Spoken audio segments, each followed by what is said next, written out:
ہم نے دنیا کی مثالیں دیکھی ہیں اپنے قریب کے ملکوں کی، اور قریب کے سالوں میں ہم نے دیکھا ہے کہ کسی ملک کے ریاستی ادارے فوج کو ختم اگر کر دیا جائے تو وہ لیبیا بن جاتا ہے، وہ شام بن جاتا ہے، وہ عراق بن جاتا ہے، وہ اس طرح کے ملک بن جاتے ہیں جہاں پر پھر جتھے بنتے ہیں، جہاں پر پھر جس کے پاس ہتھیار ہوتا ہے، اور وہاں پر پھر لاکھوں لوگ، ملینز میں لوگ جو ہے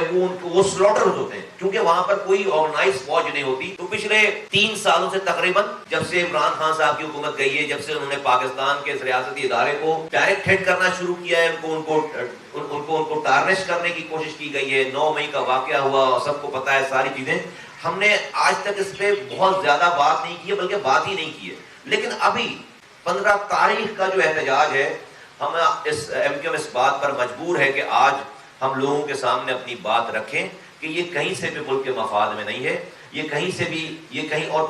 سے بھی اداروں کے، ریاست کے مفاد میں نہیں ہے۔ اس سے پہلے آپ احتجاج کرتے رہے ابھی چند دنوں پہلے تک، اس کے بعد بھی دن آئیں گے، لیکن عین اس دن تو اس بات پہ جو الزام لگتا ہے آپ کے اوپر، پی ٹی آئی کے اوپر، کہ یہ انٹائر اسٹیٹ پالیسیز اور اپنا عمل کر رہی ہے، ان کے اس احتجاج کی کال سے اس بات کو اور تقویت پہنچتی ہے، اور طرح طرح کی باتیں ہوتی ہیں اس ملک میں، اور بہت وثوق سے ہوتی ہیں۔ ہم نے کبھی اس طرح کی بات پہ بہت زیادہ اسے ہم نے نہیں اب تک دیکھا تھا، اس والی بات کو ہم یقین کرتے تھے، لیکن کچھ حالات اور واقعات ایسے ہیں کہ جب اب اس کے اوپر توجہ دیا جانا بہت ضروری ہے۔